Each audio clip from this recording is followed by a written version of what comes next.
Number 1, Salvage to Scenic is a channel run by a creator who enjoys outdoor adventures, truck camping, and traveling to different places around the world. His content is well liked in the camping and travel community, and people appreciate the way he shares his experiences. Alright, it's like 12:30 in the morning. A car just pulled up into the parking lot. It honked its horn and then did a lap around me. I heard a door open and close. And I saw a guy walk right in front of my car, like brushing the front corner of it. I heard some talking and stuff, and I'm looking out the window right now at 2 people in all black in hoods. They're hiding under a security camera, like probably out of sight. And they've got a bag on the ground, like a big duffel or backpack or something. And I don't know if they're like doing a drug deal or if they've got tools in there and they're fixing to break into my garage. But I don't really like this. Suddenly they have vanished. It looked like they went around that back corner of the building, but I don't really know. 10 minutes later, and they're back. I'm just trying to sleep, man. Just walking over here right now. Bro, what the f? There's one going over there. And the other one is still over here. I don't like this at all. This doesn't seem good at all. Especially because they were dropped off here and the car left. I think I've spent too many nights here and they want to know what's in the back of this thing, or they want to, I don't know, man. I don't know. In one particular video, though, he went through something unsettling late at night while parked near his garage. Around midnight, a car pulled into the parking lot, honked, and slowly drove around his truck before stopping. Soon after, he noticed someone walking very close to the front of his vehicle. He also heard voices nearby and looked outside, where he spotted 2 people dressed completely in black with hoods covering their heads. The 2 individuals appeared to be staying hidden near a security camera, possibly trying to avoid being seen. They had a large bag on the ground, something like a duffel bag or backpack. He wasn't sure what they were doing, but the situation felt suspicious. He wondered if it could be some kind of drug exchange or if they were carrying tools to break into the garage. Either way, he felt uneasy. After a while, both people disappeared around the back of the building. About 10 minutes later, they returned. This made the situation even more uncomfortable. The 2 moved around separately, with one walking farther away while the other stayed nearby. Since the car that dropped them off had already left, it made the whole thing feel even stranger. He began wondering if they were interested in his truck or trying to figure out what was inside. Instead of leaving, he stayed where he was, keeping watch through the windows and checking his cameras. At some point, exhaustion caught up with him. For the night, this trash can is now sitting in kind of the middle of the pavement here for some reason. So that happened sometime between passing out and waking up. I fell asleep sitting here on guard, kind of listening.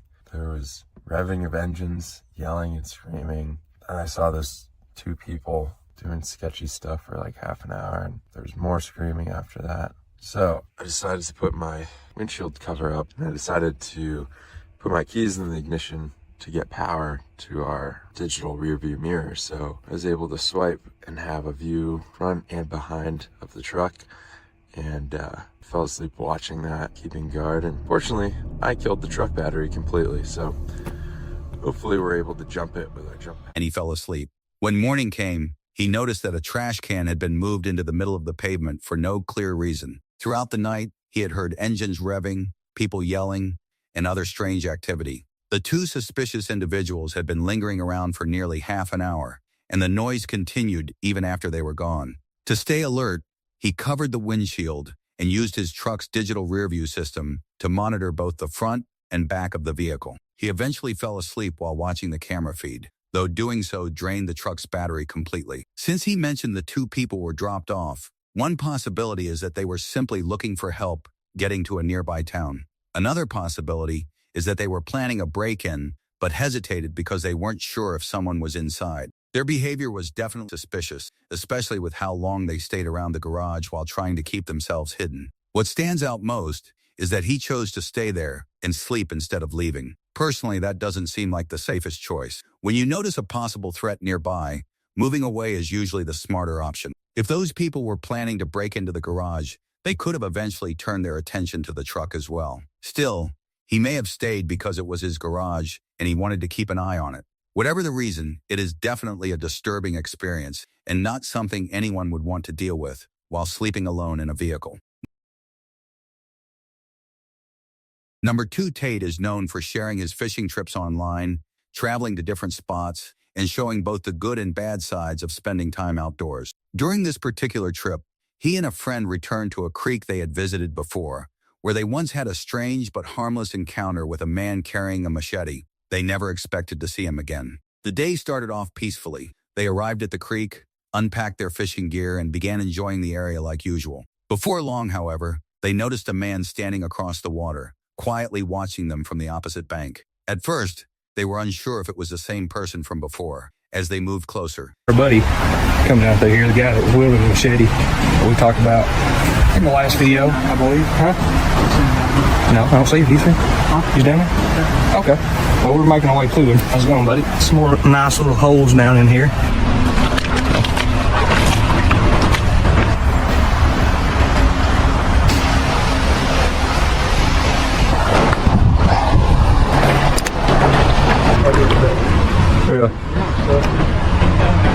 What's that?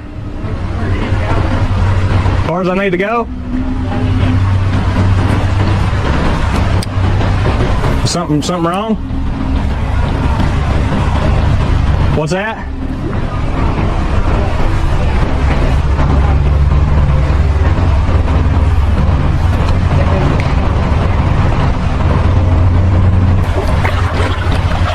Well, are you good? Okay. Well, you usually fish all the way down through there.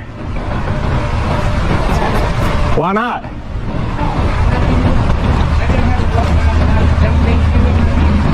I mean,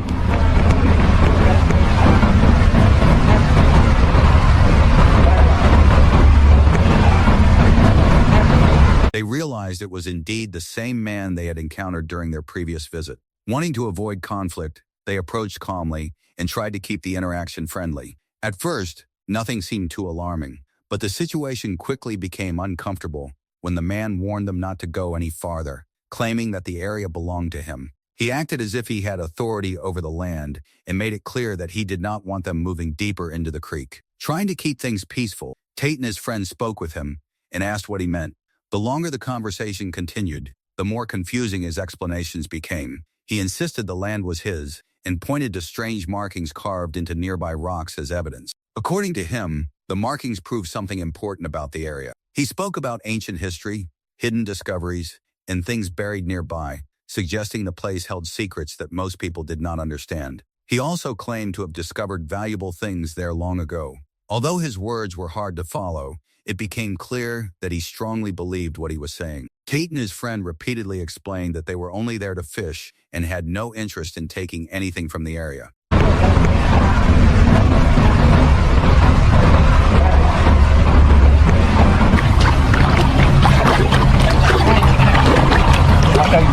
Okay, sure. Okay. There's certain things here. If you look close enough, Yeah. that is old. Okay.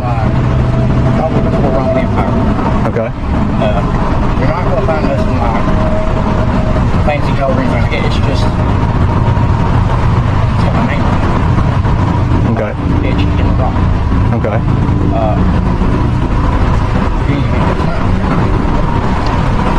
Okay. And nothing else. I do believe a city like that. Yeah. All I'm saying is, I'm not trying to be a dick. No, I got you. Yeah. I got you. We've fished down through there several times. If If we were to find something, Well, there's a lot more. we don't want to take anything. There's a lot more than, you know. Like legit, all we want to do is fish. You know what I'm saying? Fish away, man. I'm sorry. I mean, just fish away. I didn't mean to be a dick. No. But I have found some things here very, very easy. Yeah. Okay. Well, I mean, we don't want anything. You know what I'm saying? No, I mean, And there's nothing as far as, there's nothing illegal or nothing. Oh yeah, yeah, of course. I just Okay. stuff all the time. Yeah. And I don't know. Okay. Well, I mean, we're not here to find anything, so we're just trying to fish. I live right across the road. I live here in the hot dog. Yeah. I had this Yeah. Yeah. Yeah. and it's like there's a wall. Rock wall. Uh-huh. Sure. I wish my kids open. Yeah. All right, man. They tried to reassure him that they meant no harm. Eventually, the man seemed to calm down slightly and stopped acting as aggressively. Even so, the encounter remained deeply unsettling. What began as a confusing conversation slowly started to feel more concerning as his behavior grew increasingly erratic. Rather than provoking him or making the situation worse, Tate and his friends chose to keep their distance and continue fishing for a while. Later, they decided to contact the police to report what had happened. Whether the man was under the influence, dealing with personal struggles, or simply confused, they felt reporting the incident was the safest decision. Since many people regularly visit the creek, they did not want to risk someone else ending up in a much more dangerous situation. Number 3 that night, their random destination brought them to the 1 million acre Pine Barrens in New Jersey, a place famous for the legend of the Jersey Devil. According to local stories, the forest is not only haunted, but also tied to countless disappearances and dark mob history. Almost immediately, things started to feel off. Their trail map didn't match the actual paths, their GPS became unreliable, and strange sounds echoed through the woods. As they moved deeper into the forest, they began discussing the origin of the Jersey Devil legend. Patrick's Chapel. This place dates back to the 8th century. We're going to do an overnight camp, do a haunted camp, paranormal camp, and see if there's any paranormal activity out here. So this place has got a history of a pirate wreck, Vikings, there's stone graves carved into the bedrock here, and it dates back to the 8th century. This should be a good one, and I will see us when we're on the road. On my way over to the chapel, and leaving Bradley just there. He's looking after all the gear.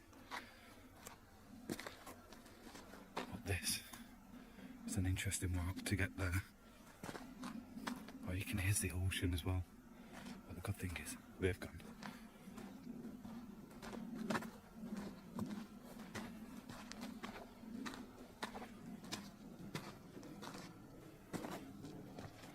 Well, where I want to be is right up there, and it's that dark out here now. You can't even see it with my torch. What was that?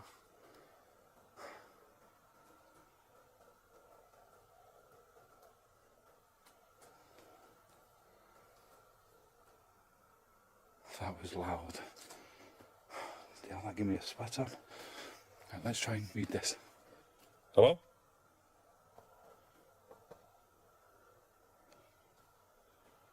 Right. Let's try and read the rest of this. The story dates back to the 1700s and centers around the Leeds family, who lived deep in the Pine Barrens, isolated from nearby communities. Because of their unusual political and religious beliefs, the family was often viewed with suspicion by others. Over time, rumors spread that they became involved in strange rituals and occult practices. According to the legend, when Deborah Leeds gave birth to her 13th child during a violent storm, the baby transformed into a terrifying creature. It was said to have the body of a child, but with bat-like wings, goat hooves, a horse-like head, and glowing red eyes. The creature reportedly let out a horrifying scream before flying through the roof and disappearing into the night. After that night, the family was never the same. Some stories claim Deborah lost her sanity, while others say she vanished completely. As unbelievable as the story sounds, sightings of the Jersey Devil have continued for centuries, with many people claiming to have seen something strange flying through the forest. While discussing these stories, the group suddenly became aware of something even more unsettling: voices in the darkness. They stopped walking after hearing what sounded like people talking nearby. The voices seemed to move with them, staying just out of sight while matching their pace through the woods. No matter how carefully they looked, they could not see anyone. Help with communication between myself and you. Right, as you can see just there, that's where Bradley is. I was just about to do an investigation up here, but just over this side is somebody else below where Bradley is. So there's actually somebody else below where Bradley is. I'm going to put a light on him just because he's there on his own. Yeah, there is. There's somebody there. Why is there somebody stood there? What the fuck? I seen Bradley put a torch or something on. Right, you can see the lights now. You can see their lights. I just heard some of the weirdest screams coming from out here. And I'm telling you now, it was no animal. It was no animal, that.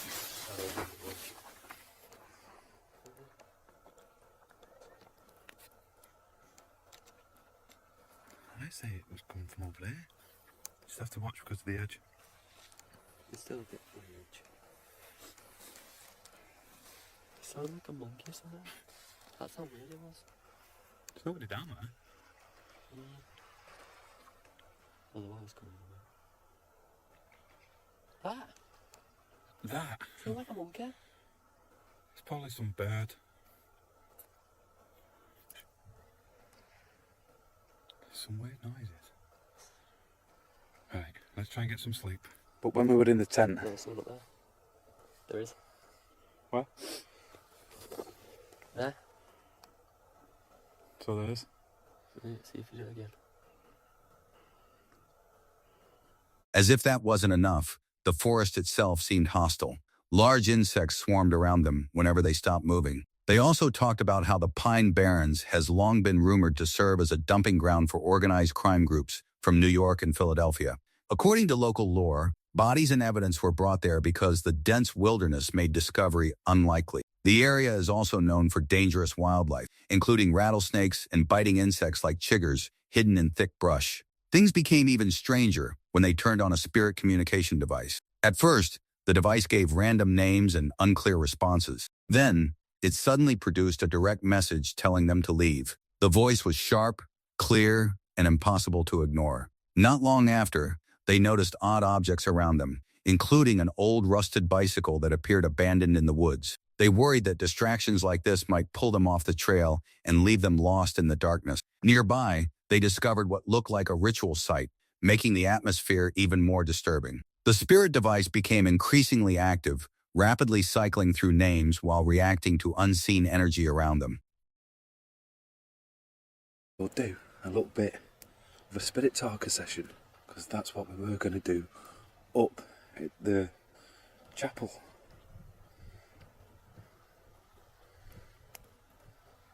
If there's any spirits out here, would you like to come forward, come and speak to me? I'm here to listen to whatever you've got to say. If you are here, can you come and tell me your name?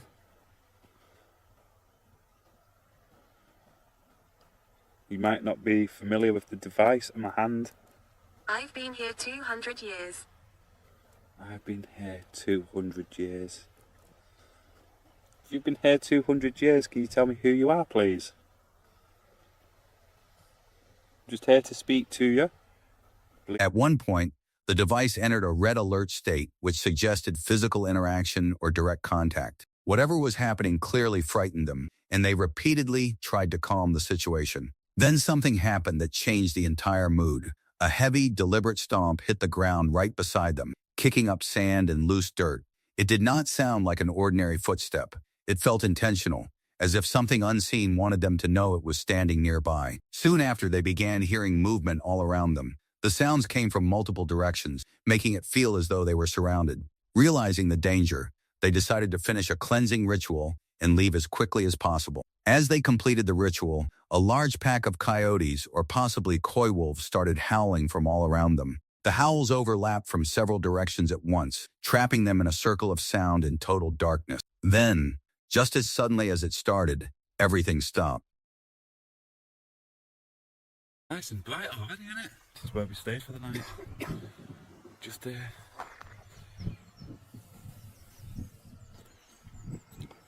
There's the ruined chapel at the top.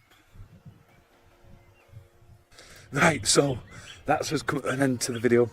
Let me know what you thought of it. So I fell asleep around about The ritual ended, the howling ceased instantly, their equipment shut down, and the forest fell into complete silence. Back at camp, the experience had clearly affected everyone.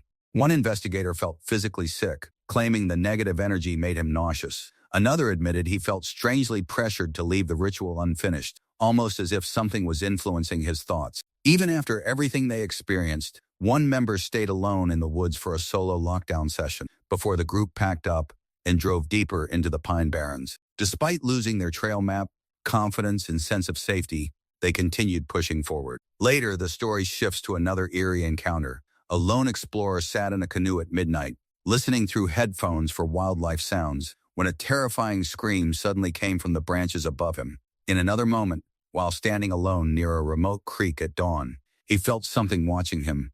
When he looked up, something was staring back from across the water only a short distance away. Number 4 that night, their random destination brought them to the massive Pine Barrens in New Jersey, a 1.1 million acre forest famous for the legend of the Jersey Devil. The area is often described as one of the most haunted forests in America and is surrounded by stories of disappearances, mob activity, and unexplained sightings. Almost immediately, things started to feel strange. Their trail map didn't match the paths around them. Their GPS became unreliable, and unsettling noises echoed through the trees. As they moved deeper into the forest, they talked about the origins of the Jersey Devil legend. The dart landed closest to the Pine Barrens in New Jersey, famously haunted by the New Jersey Devil. The forest is 1.1 million acres large, and it is known to be the most haunted forest in America. What was that noise? What noise? I heard like something moving up in one of the trees. Look over there. I'm just looking if this is like... I thought you said what's over there. So the story of the New Jersey Devil originates in the 1700s. No, I feel like the trail is not making sense with that picture I showed you, Aids. I feel like it's going way more out. Me too. The family lived a simple life surrounded by dense forests, isolated from the rest of the world. The family was looked down upon from the rest of the town for having different political and religious views. After some time, the family started getting into some cult activities involving their religion. The stories say that Mother Lead had her 13th child, and it turned into a demon now known as the New Jersey Devil. The night of the birth was a stormy night for the Pine Barrens. While the storm was happening, Mother Leeds gave birth inside the family's home. When the child was born, the baby was twisted and deformed, with the body of a child, but wings like a bat, hooves of a goat, head of a horse, and eyes that glowed red. See, I feel like we've been going straight for a while. Me too. This path has been straight. Yeah. The abomination let out a scream before bursting through the roof of the house and vanishing into the night sky. The family was never the same after that night. Some say Mother Leeds went mad, while others say she disappeared, never to be seen again. As crazy and far-fetched as this story sounds, for centuries, thousands of people have reported seeing the Jersey Devil lurking and flying through the Pine Barrens. The story goes back to the 1700s and centers on the Leeds family, who lived deep in the wilderness, far from nearby towns. Because of their unusual religious and political beliefs, the family was often treated as outsiders. Over time, rumors spread that they became involved in strange rituals and occult practices. According to legend, Deborah Leeds gave birth to her 13th child during a violent storm. Instead of a normal child, the baby reportedly transformed into something terrifying, a creature with the body of a child, bat-like wings, goat hooves, a horse-like head, and glowing red eyes. The creature let out a horrifying scream before bursting through the roof and disappearing into the night. After that, the family's life was said to fall apart. Some stories claim Deborah lost her mind, while others say she vanished forever. As unbelievable as the tale sounds, reports of strange sightings in the Pine Barrens have continued for centuries. Many people claim to have seen something moving through the woods or flying above the trees. While discussing these stories, the group suddenly noticed something far more disturbing: voices in the darkness. Dude. Wow. You are so big, dude. Run. I can't even like see him on video. Dude, that's terrifying. Oh my god, it's like a tarantula. We're getting swarmed by bugs standing still, so let's keep going. It's widely talked about how a lot of the bodies buried in the Pine Barrens are from the mob, and mobs will come to the Pine Barrens to dispose of their bodies or any evidence that could get them in prison, and they bury it here because they know no one's ever going to find it. It's also said that the Pine Barrens have their own species of rattlesnake, and when you go into more of the brushy areas of the forest, there's these bugs called chiggers. As they moved away from camp, they stopped after hearing what sounded like people talking nearby. The voices seemed to follow them, keeping pace while staying just out of sight. No matter where they looked, they could not find anyone. The forest itself also seemed hostile. Large insects swarmed around them whenever they stood still, forcing them to keep moving. They also discussed how the Pine Barrens has long been rumored to serve as a dumping ground for organized crime groups from New York and Philadelphia. According to local stories, bodies and evidence were brought there because the dense wilderness made discovery unlikely. The area is also known for dangerous wildlife, including rattlesnakes and aggressive insects like chiggers. Things became even more unsettling when they activated a spirit communication device. It's a bicycle. What the Was there a bike there when we first came in? It's rusted. You can tell it's been here for a while. This is the trap to get us off the trail and then we get lost. We're like 4 feet off the trail.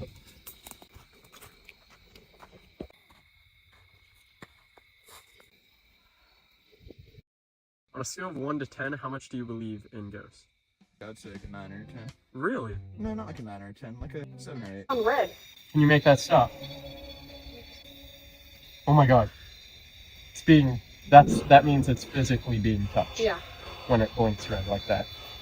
Can you stop? I'm gonna turn the device off. Make it stop. You have 5 seconds, and then I'm gonna turn the device off. It's slowing down. Yeah, it's like this way. Shh. Can you make that stop, please? Shit. There's like a pack of wolves.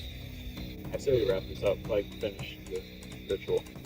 At first, it gave random names and confusing responses. Then, it suddenly produced a clear message telling them to leave. The words were direct, sharp, and impossible to ignore. Soon after, they noticed strange objects nearby, including an old rusted bicycle abandoned in the woods. They worried these distractions might pull them off the trail and leave them lost. Not far away, they came across what looked like a ritual site, making the atmosphere feel even heavier. The spirit device then became highly active, rapidly cycling through names while reacting to something unseen around them. At one point, the device entered a red warning state, suggesting physical contact or direct interaction. Whatever was happening clearly frightened everyone. Then, the situation escalated. A heavy stomp slammed into the ground right beside them, throwing up sand and dirt. It did not sound like an ordinary footstep. It felt deliberate, as if something unseen wanted them to know it was standing close. Moments later, they began hearing movement from every direction. The sounds surrounded them, making it feel as though they were trapped. Realizing the danger, they rushed to complete a cleansing ritual before leaving. As the ritual neared completion, a large pack of coyotes or possibly coy wolves began howling all around them. The howls came from multiple directions at once, surrounding them in total darkness. Then, just as suddenly as it started, everything stopped. The ritual ended. The howling ceased instantly.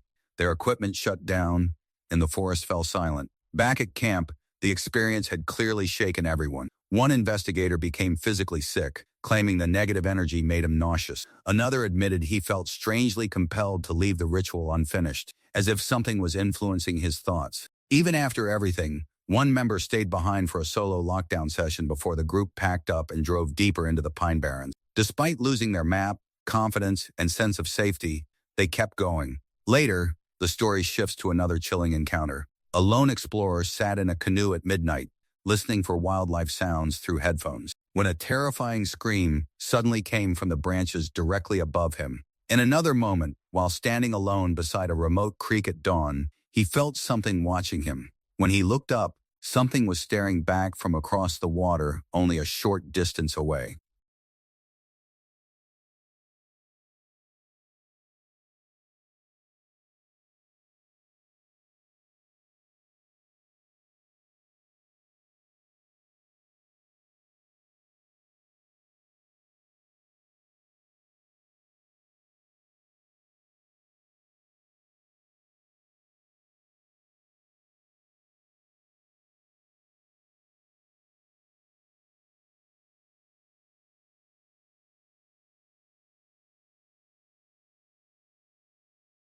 Number 5, Madison is the creator behind a channel named after herself, where she shares solo camping adventure, off-grid cabin project, and a lifestyle deeply connected to nature. Her content is not built around drama or forced suspense. Instead, it feels calm, authentic, and driven by a genuine love for remote wilderness. On September 12, 2023, she set out alone into the mountains of British Columbia. The area was filled with dense forest, rough terrain, and complete isolation, with no one around for miles. It was just Madison, her dog, and the kind of wilderness that remains unforgiving no matter how experienced you are. After making her way through the mountain trails, she eventually found a spot that felt right and decided to set up camp. The weather was clear, with not a single cloud in the sky, and the bright moonlight added to the beauty of the evening. The sky, it was a super blue moon 2 nights ago. Of course, it was a weekday, so I couldn't get outside and it was super cloudy, but I think the moon's gonna be pretty full tonight anyways. So this is everything I bring. This is everything I bring for Kiro. A little microfiber cloth. It weighs practically nothing and it dries really quick for his paws. For a sleeping bag, he won't stay inside of mine, so I just use my big winter one for the both of us. It's dinner time, so we're bringing our food bag away from camp. We're gonna go eat somewhere we can hang it. Around. There you go. It's kind of windy, so hopefully you can hear me, but I have this little stasher bag. It's just a half-size sandwich one, and I dehydrated some chili in it that I made at home, and I was going to pour some hot water in it and just let it sit for a few minutes and then put it with some wraps, but I think I'm going to save that for tomorrow. As she settled in, she organized the gear she had packed for both herself and her dog, making sure everything was ready for the night. When it came time for dinner, she followed one of the most important habits experienced backcountry campers learn early, keeping food far away from the campsite. Instead of eating near her tent, she carried the food to a separate location, so food smells would not linger around where she planned to sleep. This simple precaution can make a huge difference in bear country. After eating, she and her dog climbed farther up the mountain to explore the surrounding area. While looking back toward the campsite from a distance, she suddenly noticed something moving nearby. That was when she realized there was a bear close to her camp. She could see it clearly enough to recognize its shape and color as it moved through the area. I see a bear. I'm not kidding. Oh my god. Oh, it looks brown. You can see it running.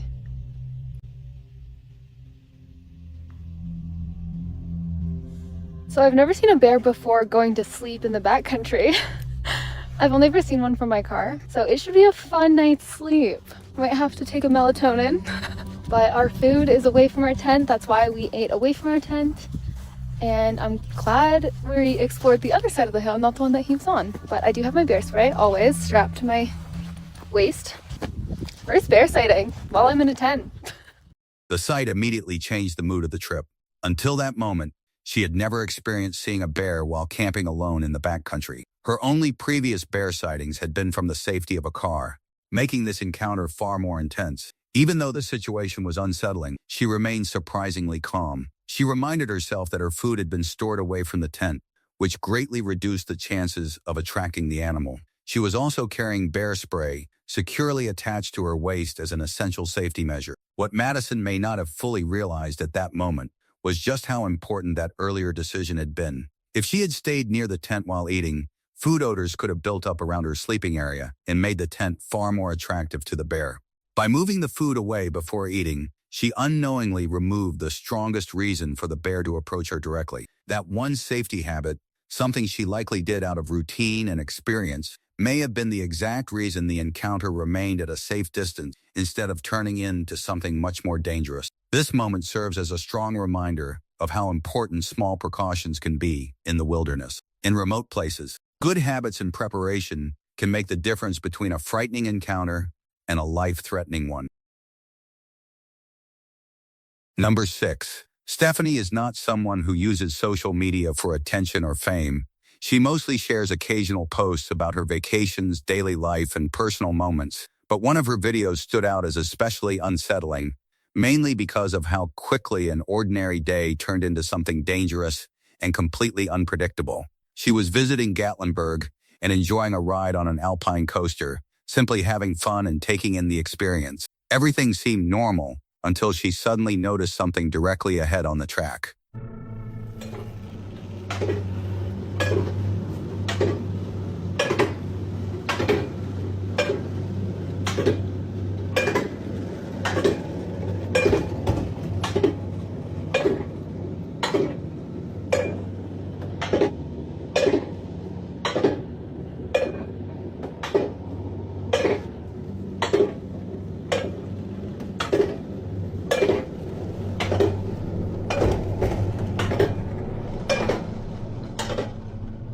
In that moment, the situation changed from exciting to terrifying.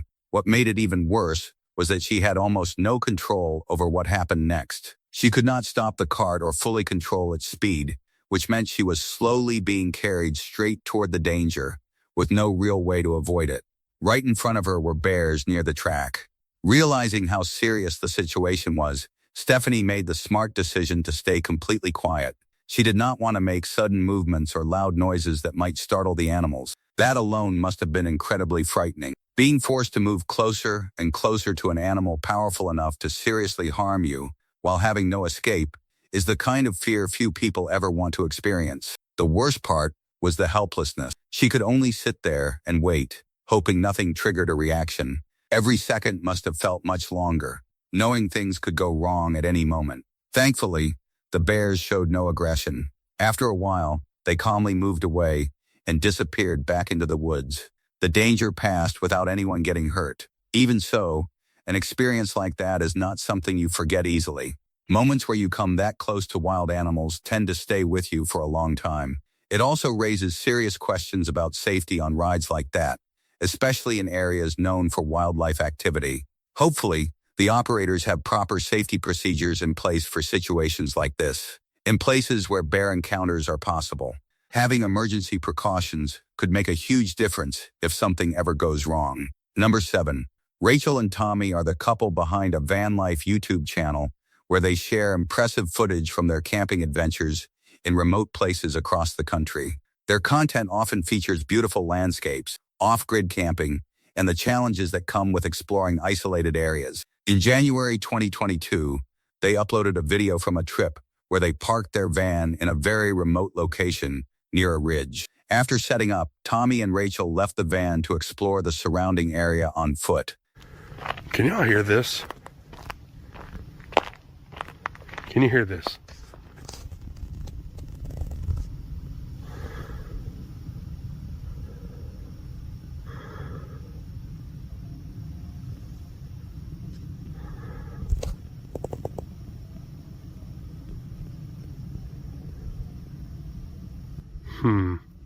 Yeah, do not know what that, I don't know what that was. During the hike, they suddenly heard a strange sound in the distance. The noise caught their attention immediately because it did not sound familiar, and neither of them could identify what had made it. Later that night, after returning to the van and settling in to sleep, the situation became even more unsettling. Can y'all hear the...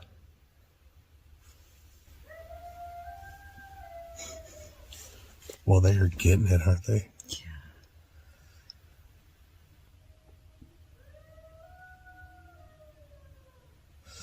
I hope it's showing up. They're close. Yeah, here, let me open this.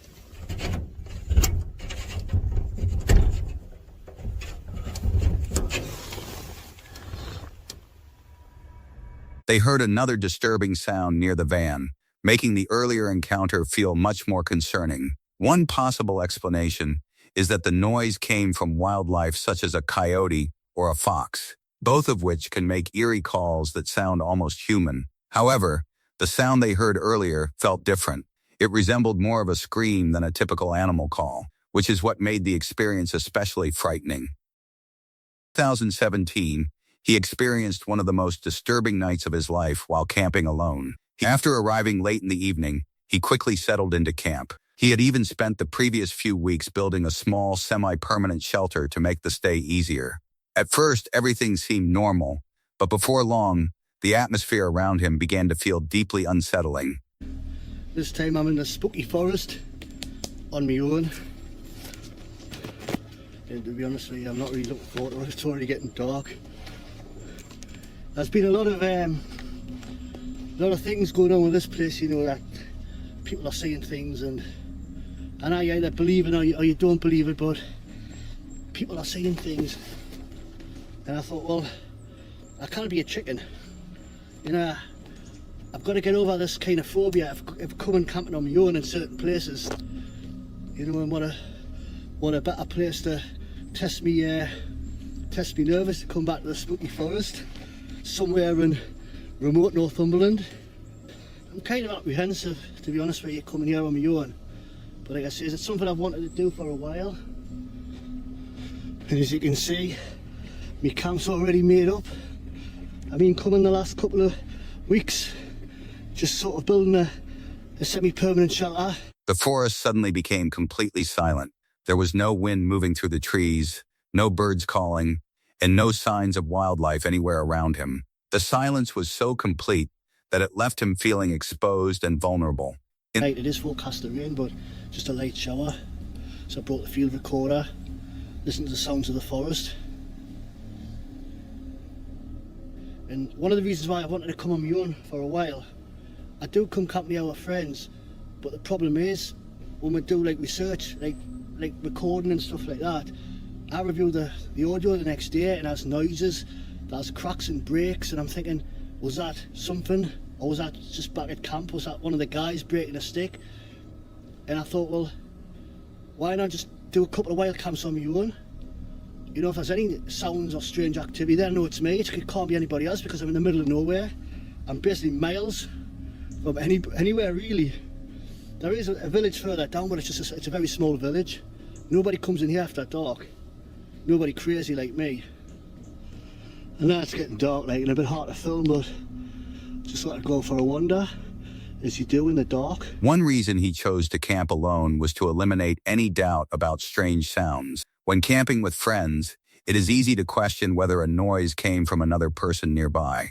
This time, if he heard something unusual, he would know it was not caused by anyone in his group. He was miles away from almost everyone, with only a small village far in the distance. It's kind of like it's been dragged and left there, isn't it? It hasn't, I can't see which tree it's come off. So it's been moved and just left there. And that's right next to this tree. You should always keep an open mind in a place like this. I'm dazzling myself. As darkness fell, he walked through the forest to observe his surroundings. During his walk, he noticed broken branches and odd disturbances near several trees. Some branches looked as though they had been dragged or deliberately placed in strange positions. The patterns felt unnatural, almost as if something large had moved them. Over the years, many reports had surfaced about this area involving strange encounters and unexplained sightings. Dan himself had previously heard unsettling noises there, enough to make him wonder whether something truly unusual existed in those woods. That night, he decided to leave a microphone recording outside his camp. His goal was simple capture clear audio of anything moving nearby. He then climbed into his sleeping bag and tried to rest. I'm just basically after answers, but I do think, like I said, there was a otherworldly, there is a paranormal aspect of it. I'm gonna set my field recorder up now, my audio recorder, and I'm gonna just get in my sleeping bag. I'm just gonna lie there. Hopefully I'll chat to you soon.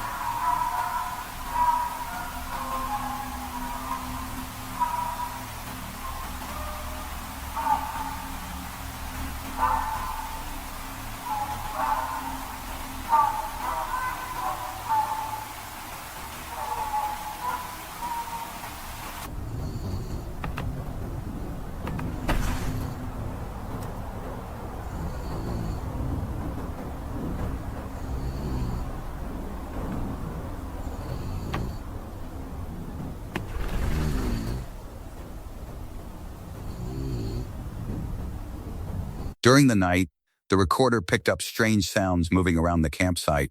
The noises were clear enough to convince him that something was outside, circling in the darkness. Although he never saw anything directly, the sounds alone were enough to leave him deeply shaken. By morning, he decided to inspect the area around camp. What he found only made the experience more disturbing. That end of the tree snapped off. Comes down to here and it snapped off again.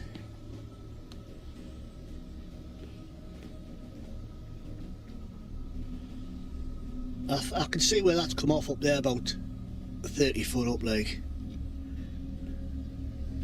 Could have been the wind, perhaps. Would the wind have snapped it again at the bottom? Or could have been people walking through? Even though I'm well off the beaten track.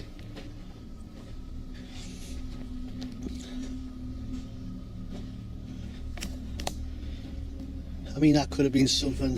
Could have been pushed over. and then it's been gnawed on, or is it just rot? Could it be like, I don't know, woodworm or something, or has a deer been munching at the bark? It's funny how one branch goes that way, one goes that way. That just doesn't happen by accident, does it?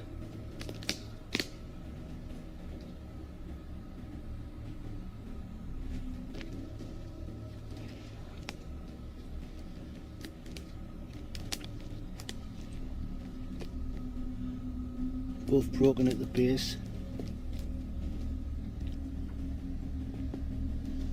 He discovered broken wood and freshly disturbed ground near several trees. Some branches appeared snapped in unusual ways, with large sections broken both high above and near the base. Other pieces of wood seemed pushed in opposite directions, creating formations that looked almost structured rather than random. He tried to find logical explanations.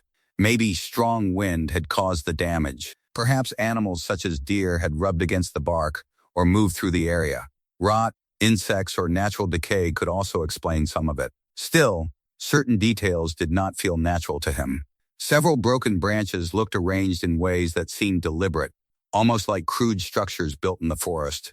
The more he examined the area, the harder it became to dismiss what he saw.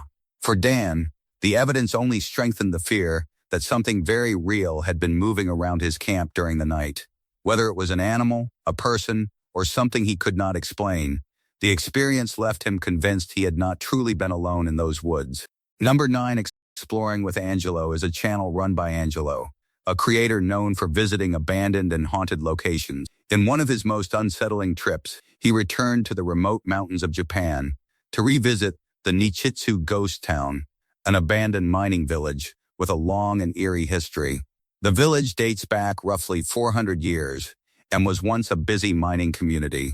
By the 1980s, the mines had been exhausted, operations shut down, and most residents eventually left. Quite difficult to remember. So we're already kind of in the mountain area. It's a little bit cooler. It's extremely quiet. We're hearing some strange noise coming from that direction, as if some animal was maybe getting murdered by something. I have no idea. But last year I kind of went into this place not really knowing what to expect, and I kind of decided we're going to head back. We're going to camp there, and it is a little ghost town, an old mining village that dates back to 400 years ago. At some point in time, I believe around the 1980s, all the mines were depleted and essentially everything was shut down, and most of the people that lived in this area that didn't pass away in this... According to local stories, the spirits of workers who died in the mines still linger in the area. As Angelo drove through the village, empty houses lined the road like silent watchers. The skeletal trees and deep mountain silence made the atmosphere feel heavy and unsettling. Strange noises echoed from the forest, sounding almost like an animal in distress, though he could not identify the source. This was not his first visit. During a previous trip, Angelo had spotted a mysterious figure near the roadside. He waved at the person, but the figure suddenly ran into the brush and disappeared. When Angelo searched the area, he found no trace of anyone. I was here and I saw this person. He was like right around here. And I waved to him, whatever. And he took off. He ran that way. For what reason? I have absolutely no idea. There's not really much down here other than rocks. Well, I mean, there is the river. So unless he was fishing and he just, for whatever reason, got spooked and decided to hightail it out of there, but yeah, there's a bunch of like garbage down here. It's like an old tire disposal spot for people. But yeah, like, I mean, I walked all the way down, didn't find anybody. There's nobody here now, so that was kind of strange. Don't know exactly where, but she hit somebody. Then she got out and she didn't hit anybody. There was no, no evidence of her actually hitting a person. There was literally no one there. Exploring further, Angelo came across the ruins of an abandoned hospital. Inside were rotting mattresses, scattered medical papers, and buildings falling apart from years of neglect. Despite the decay, parts of the facility still seemed strangely active, with machinery nearby continuing to hum as if the place had never fully died. Buildings are in very rough shape.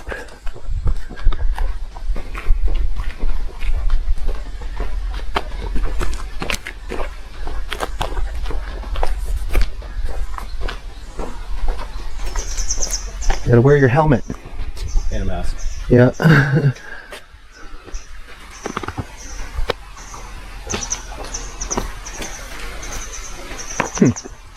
I'd love to go in there, but crossing this chain could mean problems. That thing's still spinning. What thing? On top of the roof. Oh. Yeah, but that's just the wind. As night fell, the atmosphere became even more intense. The forest around their camp suddenly erupted with a loud scream that sounded unmistakably human. The sound came from somewhere just beyond the trees, close enough to feel immediate and threatening.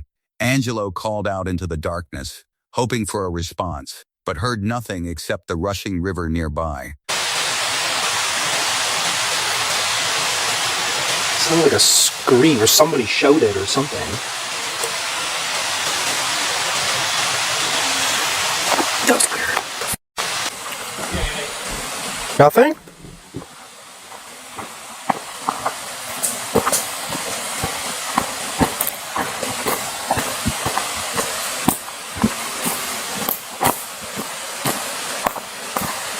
It legit sounded like somebody shouted.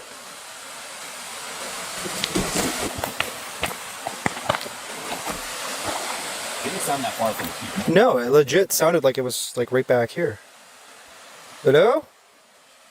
The silence that followed felt even more disturbing than the scream itself. Then, the situation took a terrifying turn. While checking the perimeter of the camp, Angelo suddenly felt something grab his leg with strong, unmistakable force. Something legit just grabbed my freaking leg. There's definitely something like connected to this this particular spot. I think it's this man. Whoever this man is connected. That legitimately felt as if let me put this down here for a sec. Oh, there she goes. It full on felt as if somebody like full hand grabbed me. Who did that? In his mind, the mysterious figure from his earlier visit had never truly left. Wanting answers, he turned on a spirit box and attempted to communicate with whatever might be there. He asked questions into the darkness, hoping for some kind of response. Then, through the static, a single chilling word came through, clearly diseased. That one word was enough to convince him something was deeply wrong. Let's ask some questions. We know there is a presence of somebody out here, probably a man. I've seen you before. Do you want to tell us who you are?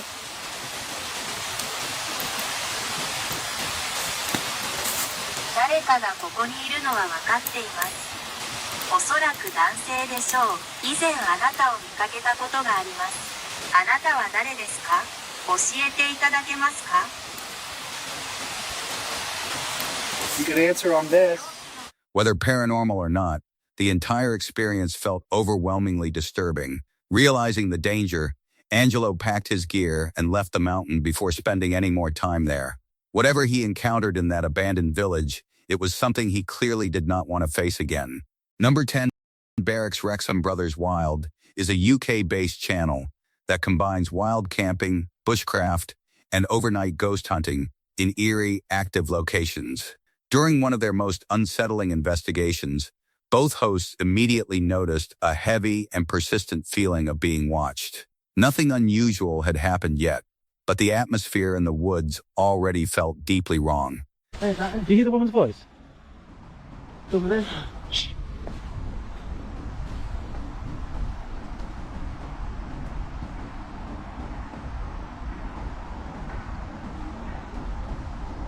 You hear that knocking?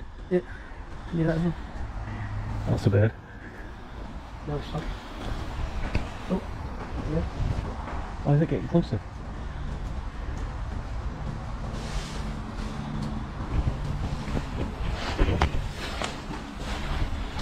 I've just seen someone then, it's my imagination. It's definitely a woman murmuring. Yeah, Strange sounds began coming from the surrounding forest. At first, they heard what sounded like a woman softly murmuring or humming somewhere in the darkness. The voice was clear and distinct, yet no one was visible anywhere nearby. What made the situation even stranger was that one of the hosts was alone by the campfire while his partner, Rich, was hundreds of yards away. That meant the voice could not have been coming from him. I've just seen someone then, my imagination. It's definitely... After a short while, the murmuring faded, but something else took its place.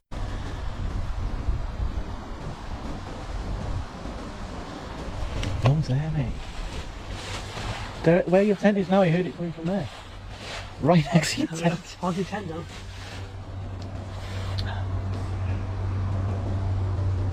So I'm really feeling, I keep looking. It does.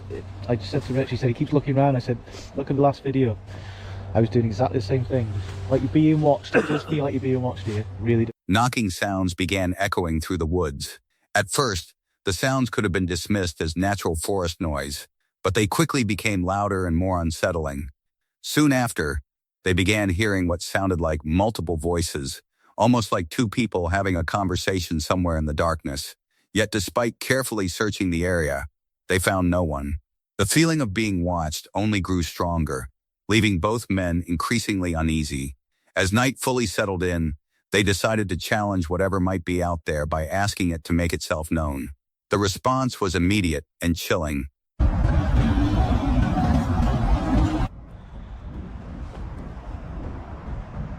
Whoa! Face again, same again.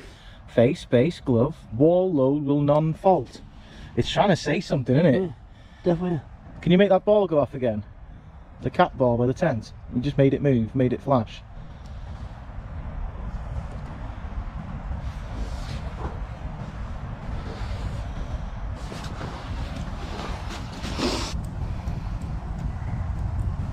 What was that?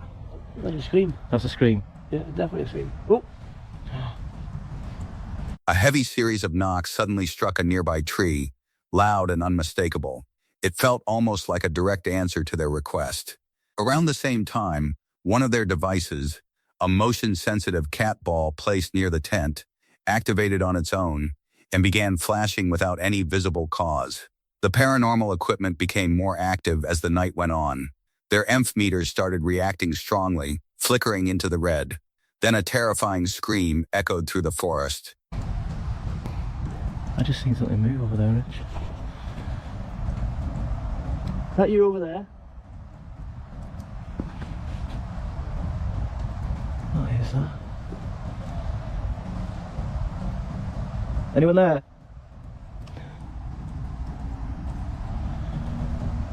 Can you make a large bang on one of the trees? The scream sounded completely disembodied, sharp enough to cut through the darkness and freeze them in place. Almost instantly, the equipment reacted again, as if whatever made the sound had moved closer. Then things became even stranger. A noise came from the brush directly ahead, and their camera feed began glitching and distorting. At that exact moment, a sudden wave of sweet fragrance passed through the campsite. There was no visible source for the smell. Eventually, Rich retreated to his own tent, leaving the host alone on the ridge. Hush.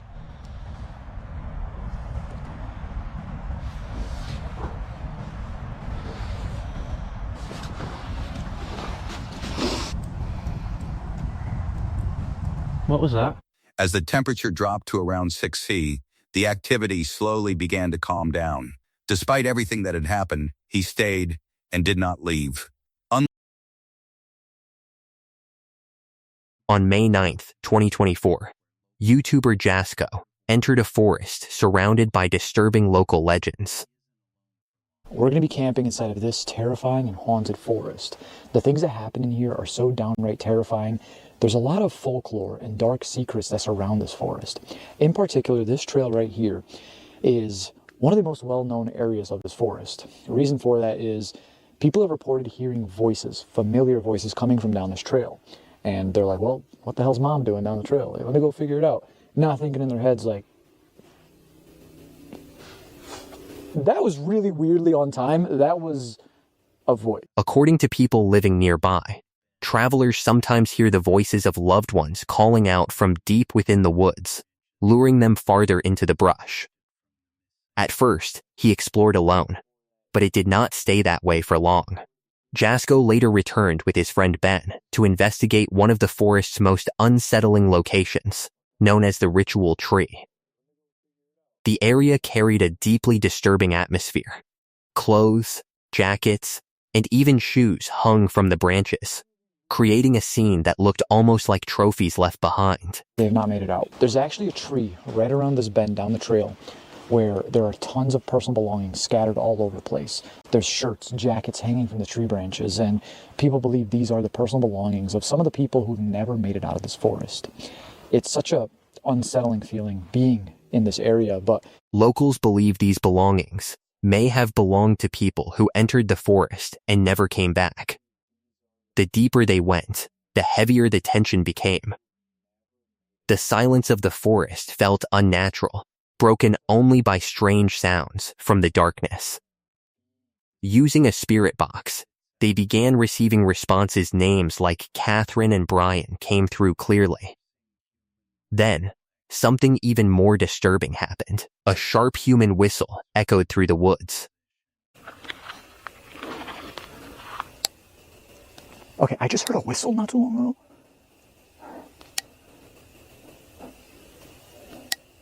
Okay, I'm hearing noises. Hello, is anyone in there?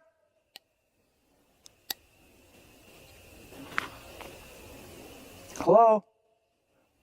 These fucking bugs. Fuck off. What the hell's that metal thing over there? Okay. Malevolent entities. Malevolent entities. Is that what gets the kids and people here? Is that what... Oh my god. Okay. I'm gonna be real careful here, because I don't want to...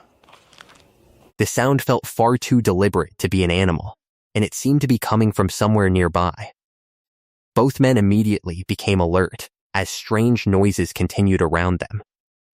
It no longer felt like they were alone.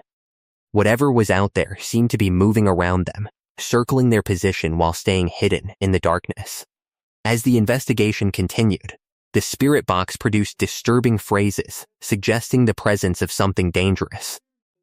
Words implying malevolent entities came through, feeding into the terrifying stories tied to the forest.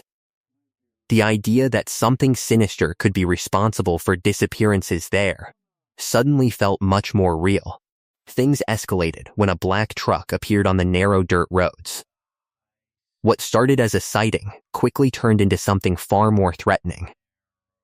The truck began following them at high speed through the forest.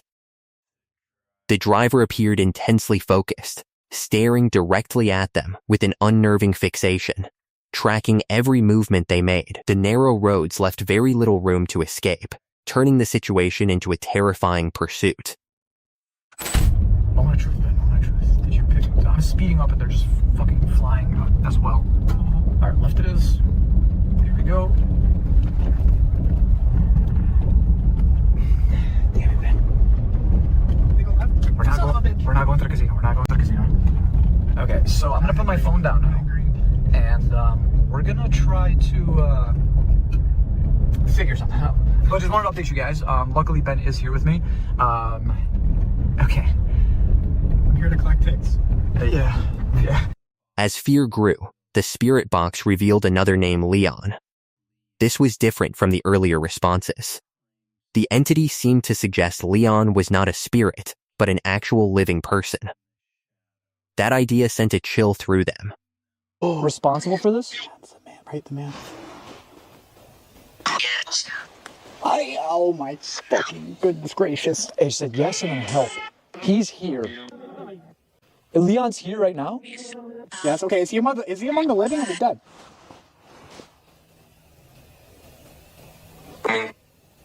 Does that say living? I'm starting to think that my theory might be right. About the serial killer stuff.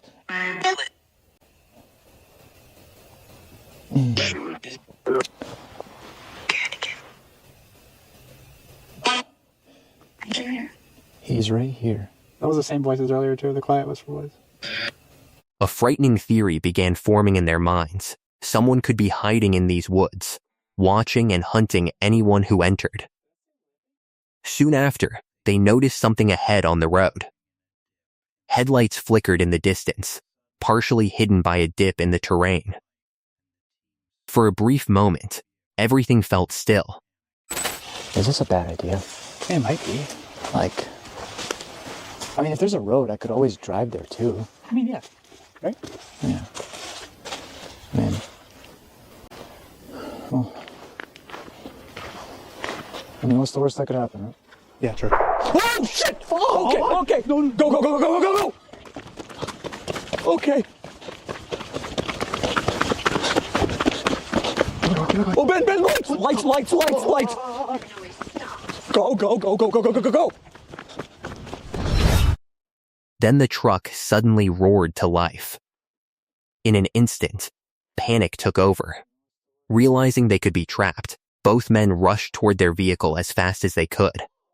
The quiet tension exploded into chaos as adrenaline kicked in. What had started as a paranormal investigation had transformed into a desperate attempt to escape something very real. Whether the threat came from something supernatural or from a person lurking in the forest remains unknown. But one thing was clear: whatever was out there had been watching them, waiting for the right moment to strike.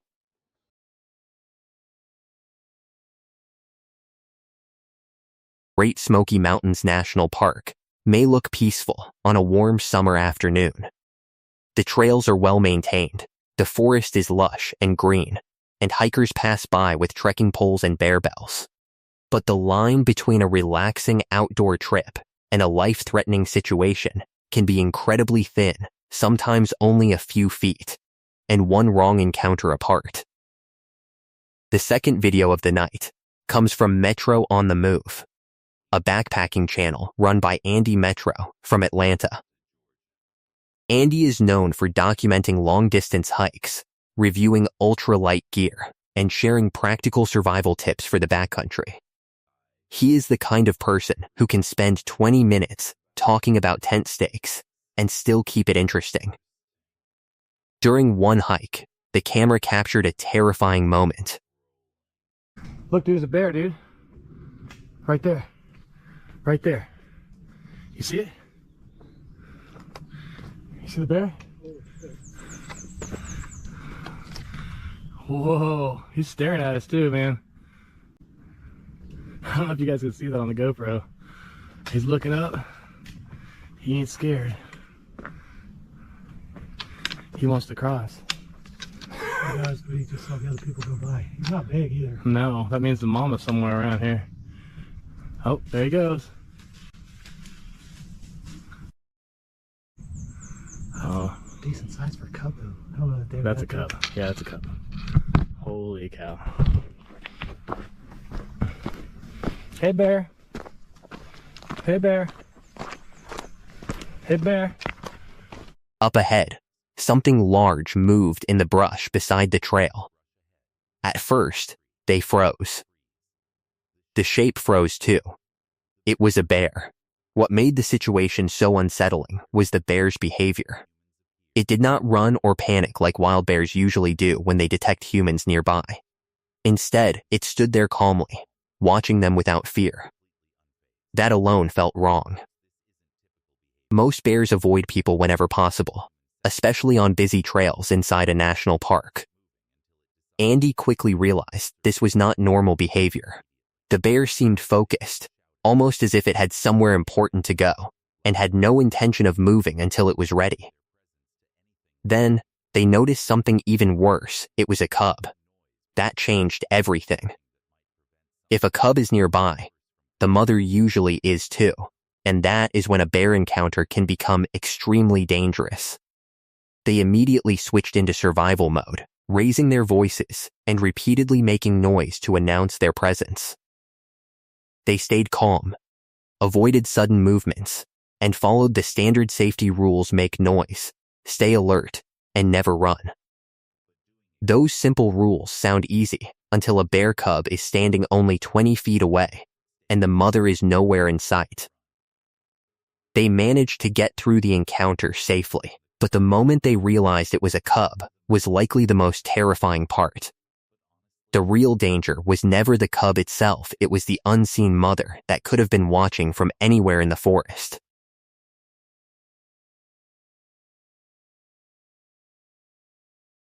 Runs a YouTube channel focused on exploring places most people never get to see: abandoned buildings, remote forests, and forgotten structures hidden deep in the wilderness. His videos are well made and feel genuine, showing the time and effort he puts into every adventure. In this particular trip, he set out into the mountains, searching for the wreckage of a plane that crashed in 1986. So I'm currently hiking in this really remote mountain range, and I'm searching for a massive plane wreckage that's found here. I think it's a really huge plane, like a big Boeing plane. It's somewhere up in this remote mountain, so I'm just taking the steep hike to go check it out. I think it'll be off trail a bit, but I reckon we can find it. It took me hours of hiking until I summited my first mountain, and I could make my way deeper into the mountain range. I hadn't seen anyone or any trace of people during that time, but all that was about to change, as I suddenly spotted a large structure on another mountain just in front of me. Curious as to what it was, I made a detour and hiked up to it. The hike was long and exhausting. He spent hours climbing through steep, remote terrain, pushing deeper into the mountain range without seeing another person or any sign of human activity. For most of the journey, he appeared completely alone. That changed when he noticed a large structure sitting on a nearby mountain. Curious, Josh changed course and climbed toward it to investigate. After returning home, he researched what he had found. It turned out to be an old fort built by France in 1659 to protect the border with Spain. At one point, the fort had even been used as a maximum security prison. It was an eerie discovery, but it was not the thing that truly unsettled him. He continued hiking deeper into the mountains, still seeing no one. Then, something off the trail caught his attention: a ruined building hidden in the wilderness. Wanting a closer look, he approached it. That decision led to the most disturbing part of the entire trip.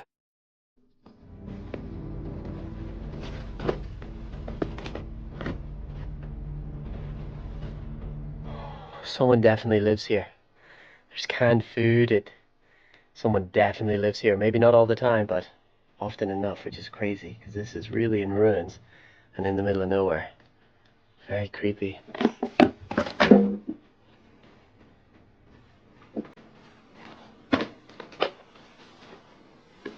Here's the bed.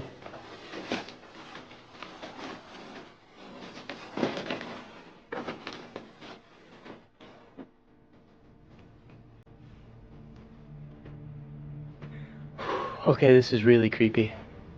This is really creepy. There is photos of the same person up on the wall. Like this is a stalker's house or something. This is creepy. Oh, there's so many photos on the floor everywhere. This place is littered with the same photos of the same people. Look at all these photos. These are all photos of people. All photos of people on the floor. Tons of them. On the bed.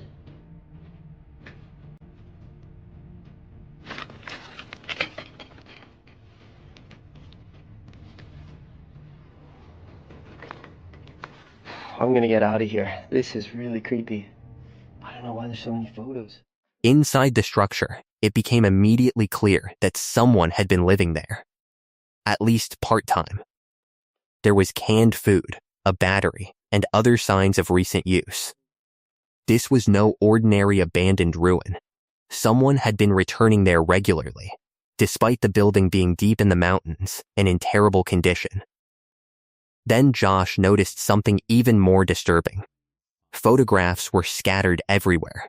The walls were covered with pictures, and more photos littered the floor, bed, and surrounding area. What made it truly unsettling was that many of the photos appeared to show the same people over and over again. The sheer number of them made the scene feel deeply disturbing, almost obsessive. It no longer felt like the shelter of a lone traveler or hermit. Instead, the place carried a far darker feeling. That is one of the creepiest things I've ever found while hiking. Someone is living in there, and I think someone is stalking people. As I headed out of the building, I also found a smaller structure just by it, and inside there was a bed along with what appeared to be rope.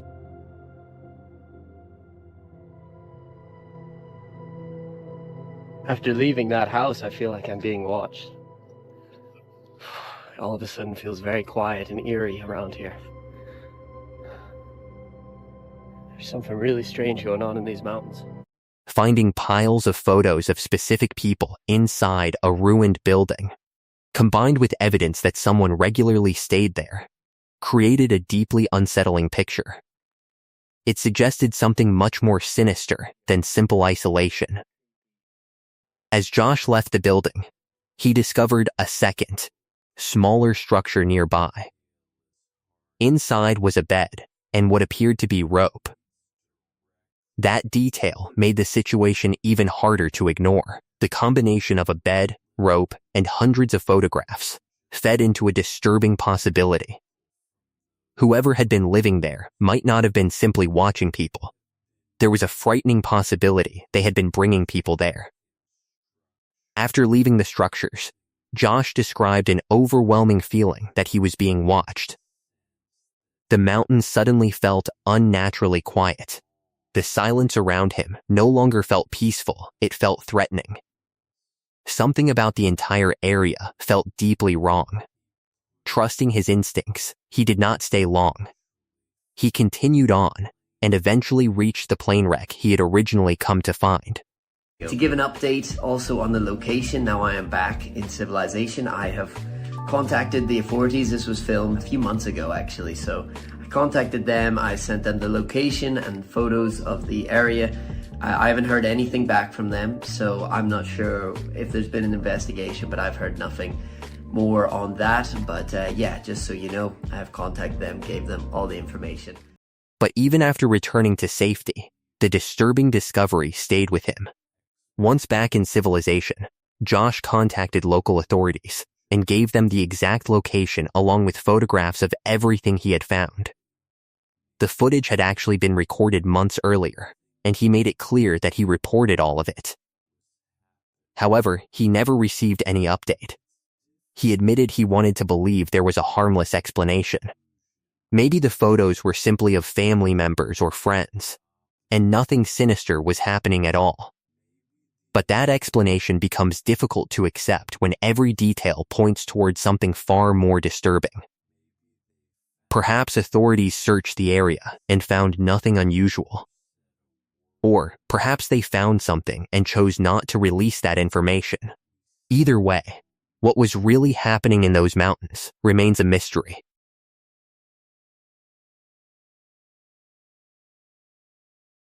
Emma and Ree are a married couple who have spent the last 13 years traveling across the UK and Europe in different camper vans. Along with their small dog, Daisy, they now live and travel full-time in their self-built van, Romany, which inspired the name of their channel, Romany Pirates. Over the years, they've had a few small problems while traveling, but nothing too serious. Their story shows that while van life is enjoyable most of the time, there is always a small chance of something unexpected happening, something that can stay with you for a long time. That is exactly what happened in this case. They wanted a little adventure, so they got into their van and started driving, hoping to find a nice place to spend the night. So we're trying to find a place to stay for the night. It's not that easy, is it? It's driving me mad. Emma's going mad. So we're struggling. Like in the place that we are, we're really struggling to find anywhere to park for the night. We checked a couple of places out, a couple of spots.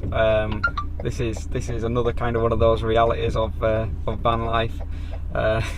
Moments where you're just like, oh, can't find anywhere. I'm getting hungry. Emma's hungry. Daisy's definitely hungry.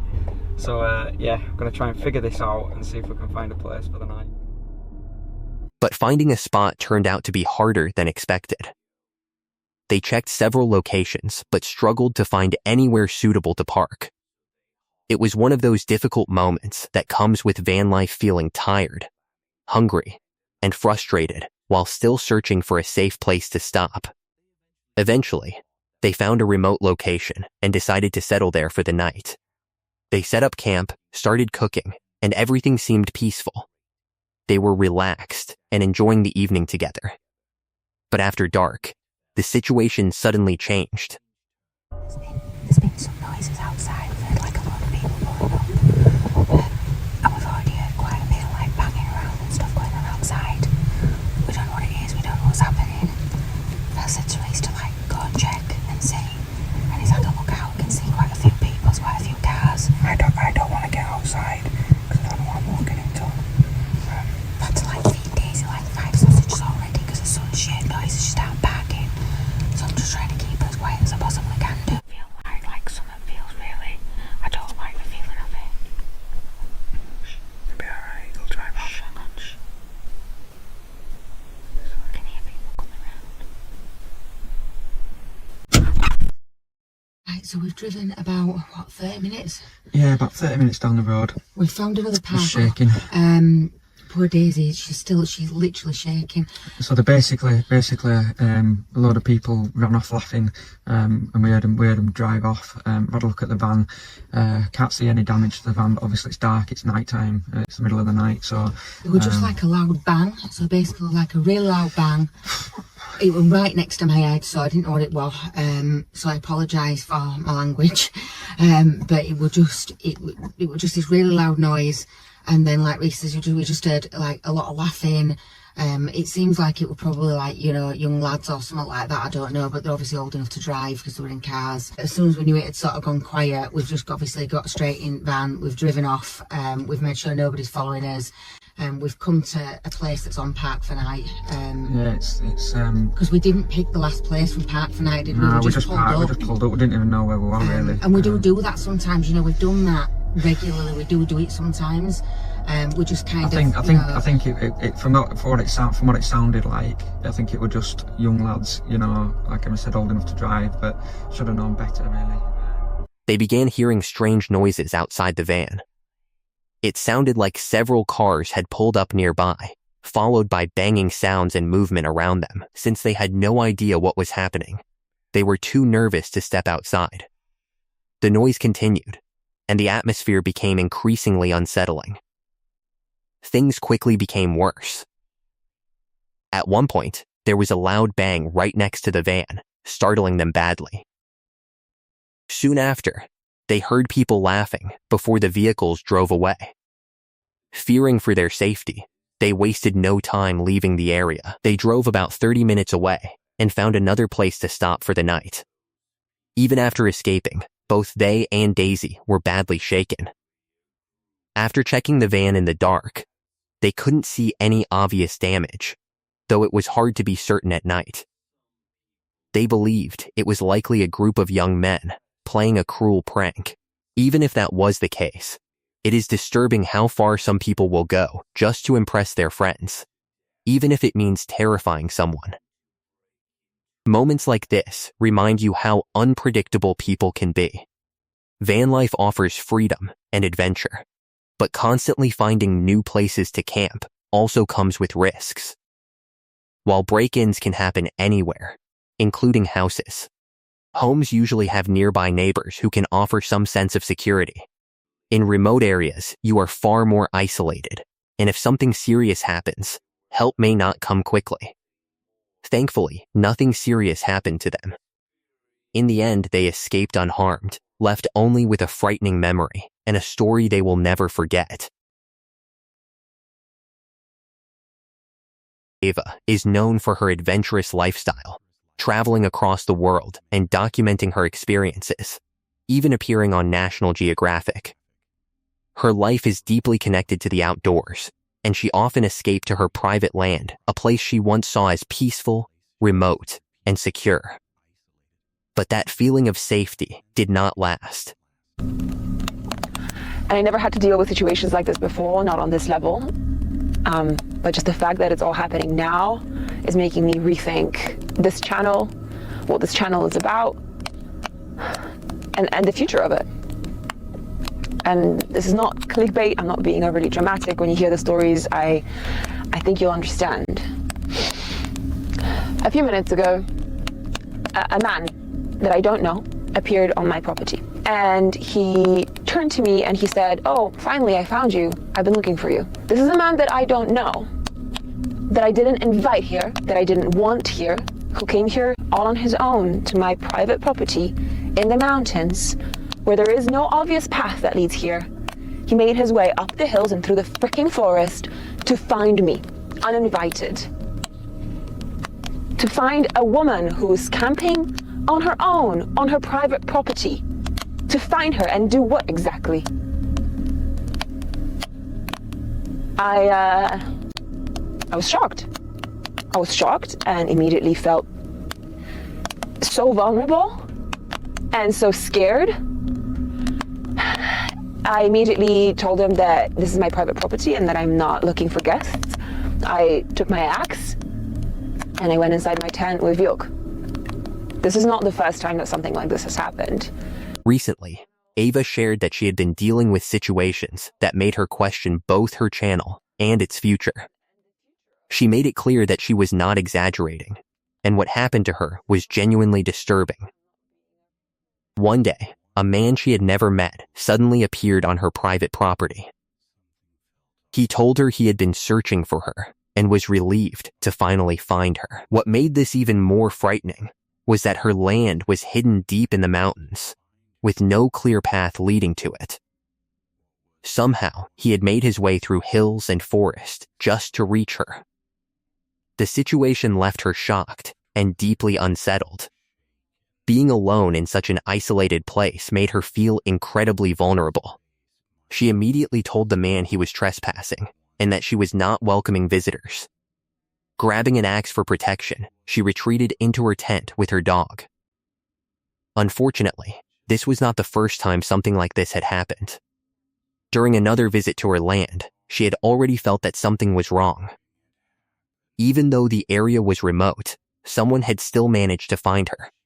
The place that once felt like an escape now felt exposed and unsafe.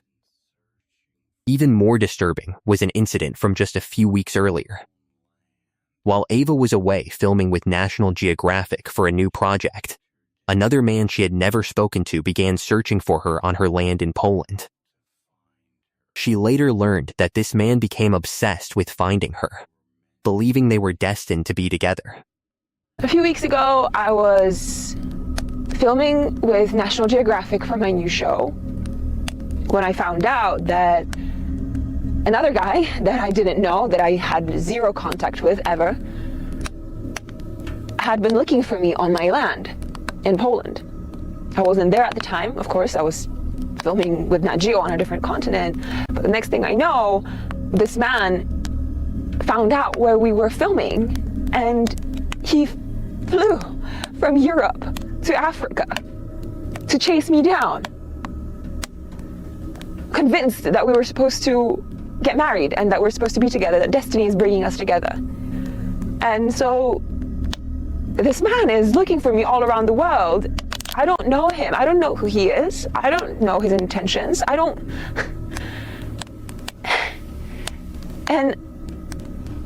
he found me. It's a really terrifying experience when men that you don't know seek you out and you don't know what their intentions are. And some of them are delusional. I never thought I would be in this situation. I've always thought of myself as a really strong and independent person, and I wasn't gonna let them grind me down. I'm not going to. But it's terrifying.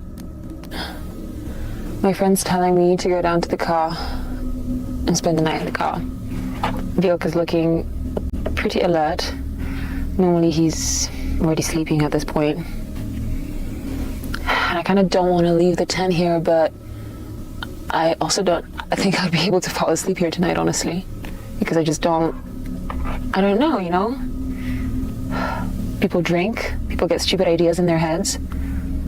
He went so far as to track down her filming location on another continent. After discovering she was in Africa, he flew there from Europe to continue searching for her. He was convinced fate was bringing them together and believed they were meant to marry. The thought of a stranger chasing her across countries was terrifying. She had no idea who he was or what his true intentions were. What frightened her most was not knowing how far his obsession might go. Ava admitted she never imagined being in such a situation. Despite seeing herself as strong and independent, these experiences left her shaken. The fear was real, especially knowing that some people can become dangerously delusional. As night approached, her friends urged her to leave the tent and sleep in her car instead. Even her dog seemed unusually alert, sensing that something was wrong. Ava no longer felt safe staying there and doubted she would be able to sleep peacefully. The reality of the situation was deeply unsettling. A place that once represented freedom and peace had become a source of fear. These encounters forced her to confront how vulnerable isolation can make someone. In the end, she trusted her instincts. Realizing the risks of staying alone in such a remote place, she packed her belongings and left, choosing safety over comfort. A humid day in Okinawa.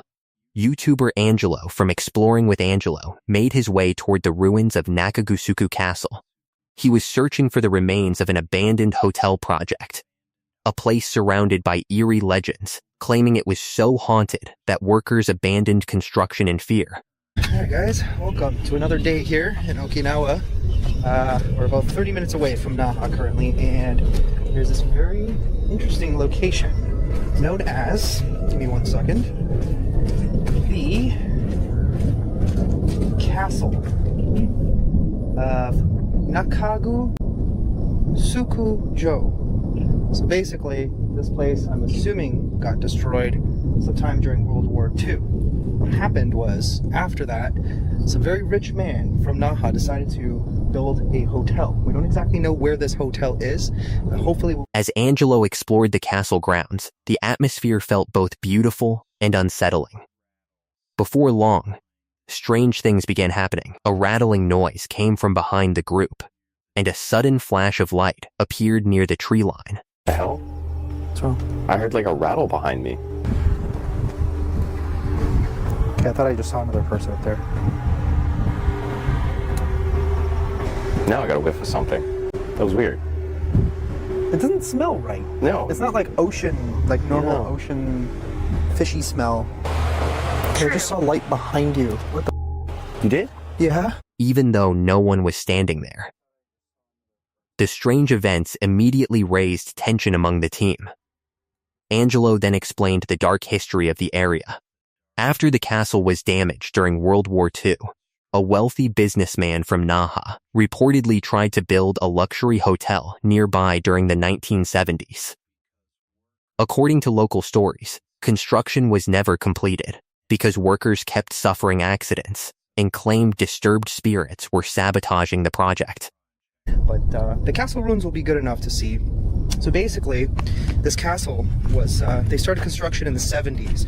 It never was finished. And the reason why is because apparently the grounds were so haunted by spirits that were very, very unsettled that there was a lot of accidents. There was a lot of workers who just had crazy paranormal experiences and just refused to continue working on the actual hotel itself. So let's see if we can find it. Even if we can't, it's fine. There is lots to look at. Many eventually refused to return.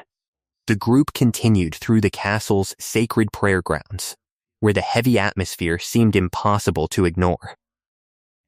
Angelo wondered whether the restless spirits were tied to the castle's ancient rulers, or to those who suffered and died during the war.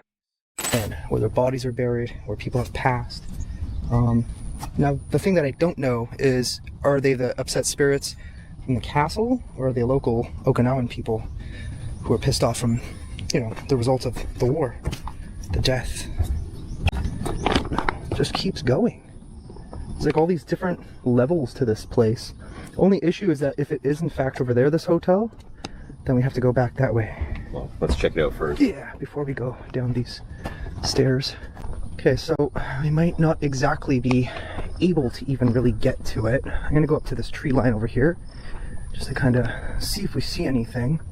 But you see where that roped off area is? That is probably where it is. The site carried layers of history, tragedy, and loss that seemed to linger in the air. As evening arrived, the investigation moved to Cape Hedo, a place associated with wartime tragedy, including reports of mass suicides during World War II. Almost immediately, their spirit box began producing chilling responses, adding to the unsettling atmosphere. And then I think we're pretty much good to go. I'm just trying to get as little sound pollution as possible. Also the reason why we're using the Why are you here? to talk to you. Yeah, that's also the reason why we're using the lav mics, because it's a bit windy, especially once we're down that way, and especially on that side apparently. Okay, ready to head on in? Yeah, let's go for a stroll. What the heck? Some bug just like landed on my finger. Things became even stranger after Angelo left a small coin offering at a shrine. Suddenly, a bright white streak of light shot across the walkway, passing dangerously close to his head. The team insisted they were completely alone. Down there, I can Yeah. see the periodic light. There's another one down there. There's a few, but... Yeah, but that wouldn't do that though. No, it was like bright to my eye. Oh. And it was like a white light that just like shot across, like right across the walkway, like a wisp. That's the best way to describe it, a wisp. Yeah.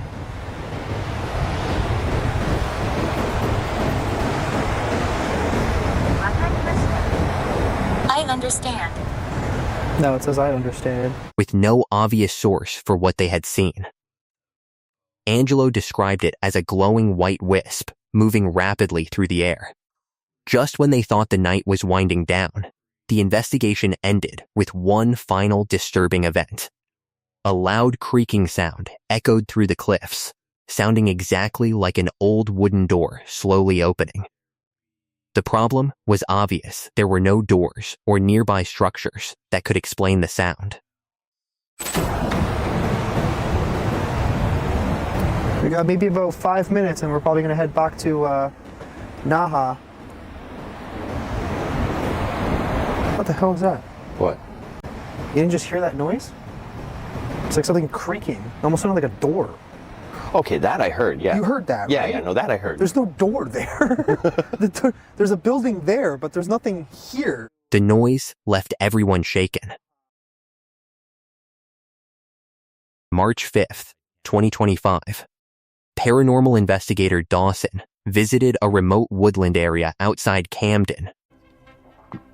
There was rustling going on. Like we're in the woods, but I just want to make sure it's not like a bear or something. Because if there is, you guys won't see this footage. Because I'll be dead. Because there's no other cars here. So it would be really strange if there was people here. Because it's out in the middle of nowhere. It's out in the middle of the woods.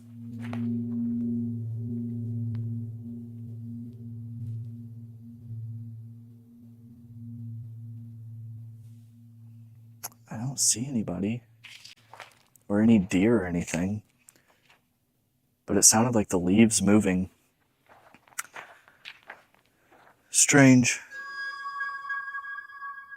Might be a deer that maybe I can't see, because right now... To investigate a crash site memorial connected to a tragic accident. As he made his way through the forest, he began hearing rustling sounds in the leaves nearby. At first, he tried to explain it logically, assuming it might be a deer or another animal moving through the brush. Still, something felt unusual. His car was the only one parked for miles, and there were no signs of hikers or campers anywhere nearby. The area was isolated, deep in the woods, making the possibility of another person being there seem highly unlikely. Didn't even realize that. That was just going off. Was that caught on camera? I hope I got that in time. So I used that for a few hours at an investigation. It's going off again. Hello? Are you sitting on the bench?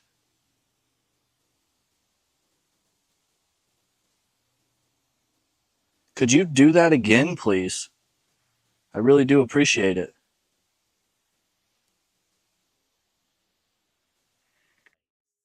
Yet the movement in the trees continued, leaving him uneasy. As darkness settled in, Dawson set up a static detection device near the memorial stone. Not long after activating it, the green indicator light began flashing on its own. Curious, he asked whether an unseen presence was sitting on a nearby bench. Almost immediately, the device reacted again, lighting up a second time, as if responding directly to his question. We're in the middle of the woods, but I thought I just heard a cough. It's windy though. You know, I'd be willing to put my money on a stick like broke and it kind of was like, you know, and it kind of just sounded like a cough. So if you were making that static go off, which I really do appreciate. The strange activity only intensified while speaking. Dawson suddenly stopped after hearing what sounded like a cough somewhere in the darkness. He tried to dismiss it as a stick snapping in the wind, but even he seemed unconvinced. The sound felt too close and too human to ignore. The atmosphere grew heavier. Beyond the reach of his flashlight, something seemed to linger in the darkness. When Dawson introduced himself, the static detector activated again, this time staying lit much longer than before. My name is Dawson. That just went off. That just went off. It's still going off. It should be calibrated by now. Could you step away? Could you step away, please? And then you can go back to it. I just want to confirm that that's you. That's weird, because it's not flashing or anything. It just moved over. There it is. 2 of them. Could you try to move? Okay. Why did that happen? Hello? If you're here, could you like rub your hands together or something? Create a little bit of static so that, oh my gosh, and now red. I don't know why that's happening. I truly don't. Even after calibration, the device continued reacting in ways he could not explain. Wanting to test the responses, Dawson asked the presence to step away and then return. To his surprise, the lights shifted and moved across the detector in unusual patterns. At one point, multiple indicators lit up at once, followed by stronger signals that pushed the device into red, something he admitted he had never seen happen like that before. Later, he moved to a nearby gazebo to give space to other visitors at the memorial. There, he began speaking the names of the crash victims one by one. What happened next became the most unsettling part of the night.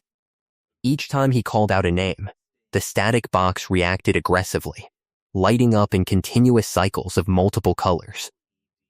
The LEDs formed a complete circular pattern that remained active for long stretches. Dawson noted this behavior had never occurred during hours of testing at home, making it difficult for him to dismiss as random malfunction. By the end of the investigation, temperatures had dropped to around 20 degrees, with harsh winds cutting through the woods. His fingers were numb, but the equipment continued responding to direct questions and specific names on the exact anniversary of the tragedy. Eventually, Dawson packed up and prepared to leave.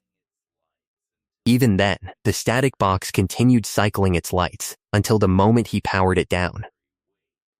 Some places seem to hold on to the weight of what happened there long after the people are gone.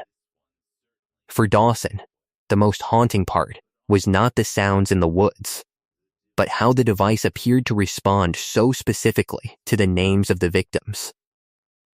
That was the detail he could not stop thinking about. Overland outdoorsman is a lifelong hunter who grew up in the wilderness of Tennessee. After spending decades in those woods, he knew the environment better than most. He understood every common animal call, every change in the wind, and the familiar sounds the forest makes after sunset. But on the final Saturday of hunting season, he heard something that completely unsettled him. It was a calm afternoon, and he had gone out for a routine squirrel hunt. The forest felt peaceful and familiar, just as it had countless times before. Then, without warning, the silence was broken by a strange howling sound coming from somewhere nearby.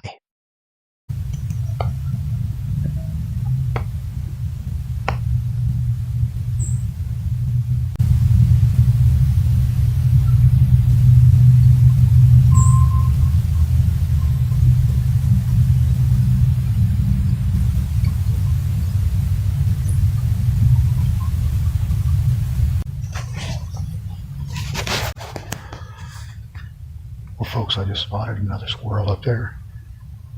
But I'm hearing some really weird howling noises right up over here. I think it's a coyote. You're out here in the woods and everything gets quiet. You hear all kinds of weird noises. I'll tell you what.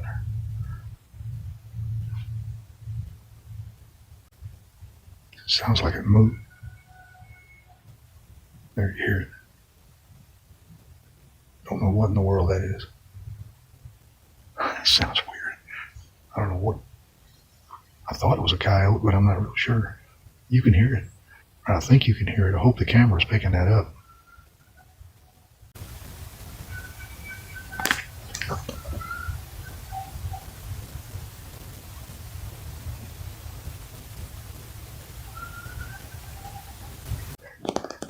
I'm not sure.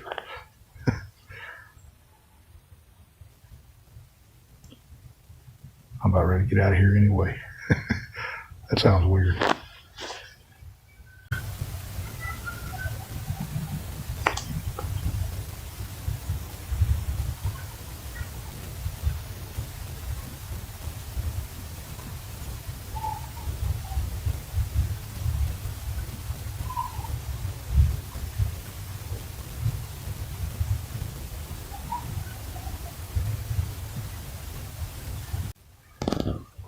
Well, if you've ever heard a sound like that in the woods before, I'm glad I got a loaded rifle with me. At first, he assumed it might be coyotes. Strange noises are not unusual in the woods, especially when everything grows quiet. But the more he listened, the less certain he became. The sound didn't match anything he recognized. It was unusual enough that even with all his years of experience, he struggled to identify it. As the noise continued, his unease grew. He could hear movement in the distance, along with the strange howls echoing through the trees.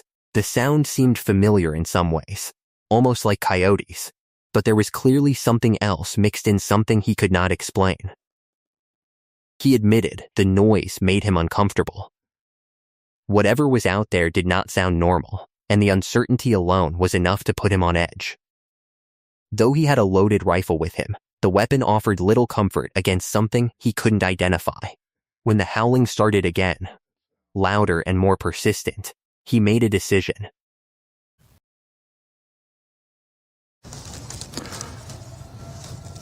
Folks, whatever that is, it was howling a while ago. It started up again. I don't know what it is.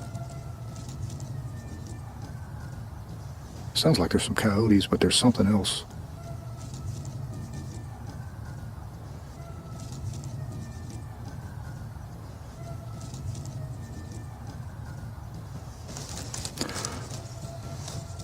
Well, folks, whatever that is, it was howling a while ago. It started up again.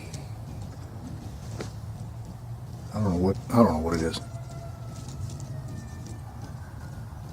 Sounds like there's some coyotes, but there's something else. It wasn't panic, but a calm and careful choice based on instinct. Staying no longer felt wise. He packed up his gear and began the long walk about a mile back to his truck. These were trails he had walked for years, woods he knew like home. Yet nothing in all that time had prepared him for what he had just heard. The audio he recorded that evening has remained difficult to explain. The howls did not sound like typical coyotes or any other common animal found in that region. Considering his deep knowledge of local wildlife, many found it hard to dismiss his reaction. Viewers later offered many possible explanations, but none fully matched the recording. No one could say with certainty what made those sounds that evening. To this day, whatever was calling from deep within those Tennessee woods has never been identified.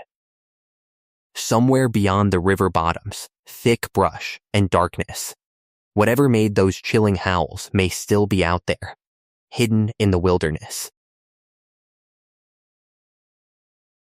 October 17th, 2021, YouTuber Lewis Clark and his friend went to investigate an abandoned house somewhere in the UK. They had no exact address, no map, and no real idea of what they were walking into. Even before reaching the front door, something felt wrong. Lewis's friend suddenly became uneasy and admitted he had a strong feeling they were going to find a dead body inside.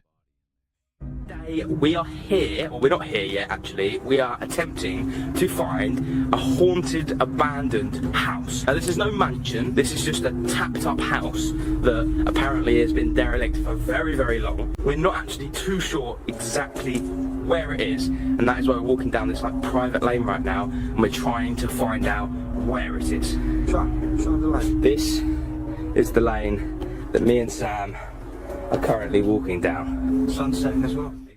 It's attached to, what is it? What does that say? I don't know. Needed. I don't know what it says, but I think it's pretty old. It seems to have been ripped at the bottom, otherwise there might have been a contact number on there. Yeah. And it's gone red. There's sun dye, that's what it is. Sun dye.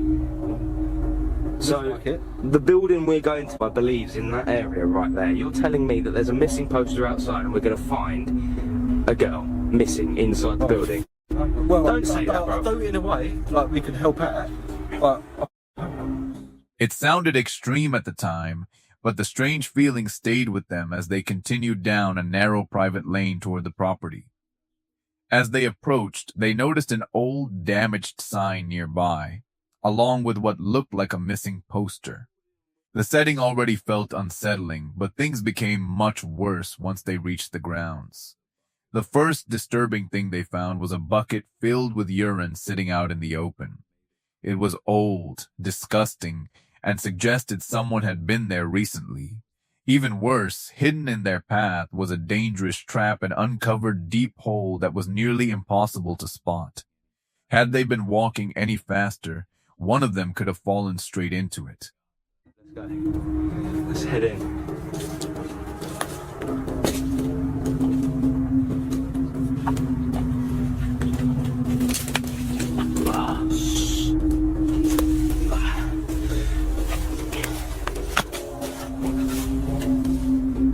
This is the building. Look, it is. I told you it was heavily. Literally, we can tell right now with whatever we're stepping through. Is that a bucket of piss? What? Is that a sewer? Look at that. Careful, look how Jesus. It's so hidden, bro. It's so hidden. Let me turn the light. It's like some deep sewer. I don't know. I really don't want to fall down it. You see? Mad. That's just sticking out the middle of the ground. Anyone could fall down there. Eventually, they entered the house. Almost immediately, Lewis heard a strange noise that made him freeze. The floor beneath them felt weak. The walls were covered in graffiti, and the entire place gave off a deeply unsettling atmosphere. Come in, let's go.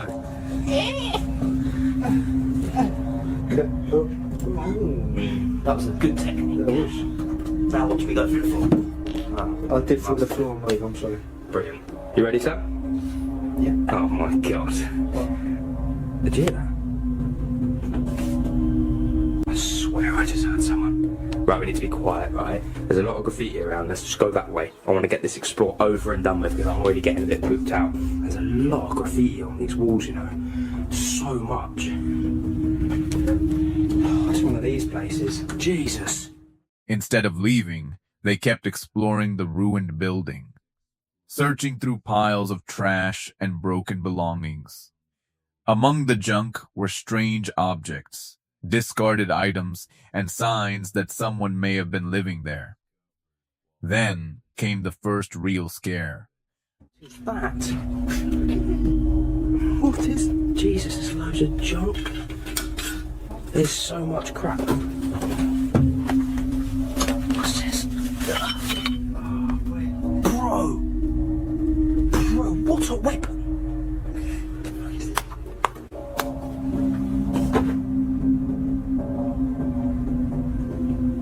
Bro, there's a caravan right there. There's a caravan right there. Show me the book, show me the book.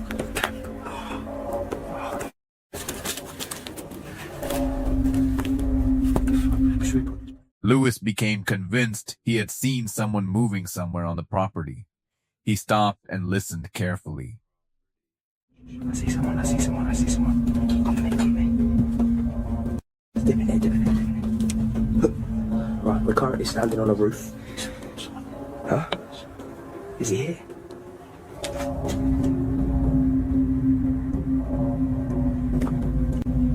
Can you see anyone? Just hold tight, hold tight, hold tight. I literally just heard a noise. I believe it's one of the neighbours around this area, around this building, that might have been just walking from house to house, dragging something like maybe a lawnmower. I heard the noise. It's kind of unsettled us, so we're just like keeping at base. And then generally someone hanging around. That's what I'm saying, bro. Someone's lurking around here playing games with us, so we've only just come inside the building. Go, but be as quiet as you can, because I'm certain there's someone lurking around. Mind your feet.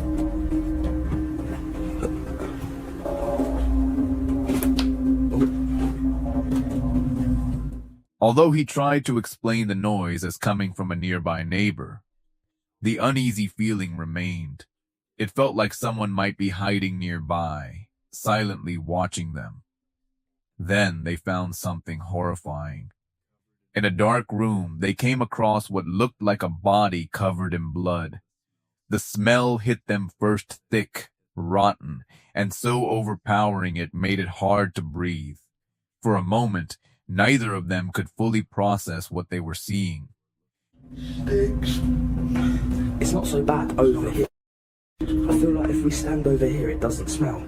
But the closer we get to that room over there, bro, I didn't even know there was a room there.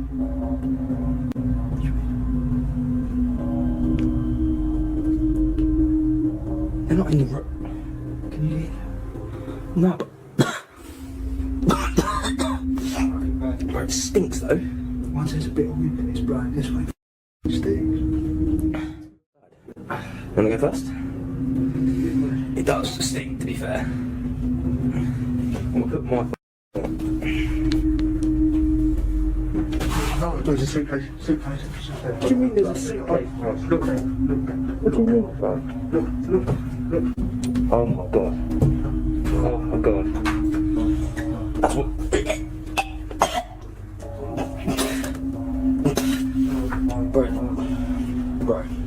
Bro, that's what the smell is. Bro.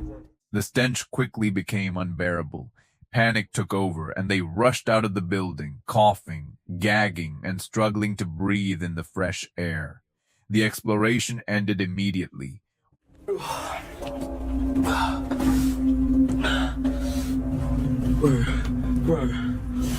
What the hell? Can you hold the camera? Can you take the camera? Just take it. There's blood everywhere, bro.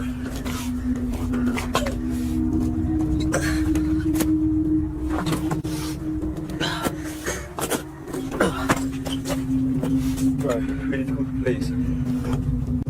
That's definitely real, we need to call the police 100%. Yeah, I've literally just thrown up everywhere, it stinks. Whatever they had seen looked real enough that they knew the police had to be called. What makes this encounter even more disturbing is everything that happened before they found the body. They had already discovered a trap, sensed someone lurking in the shadows, and entered a building no one knew they were inside. If someone really had been watching them, there would have been nothing stopping them from becoming the next victims hidden inside those walls.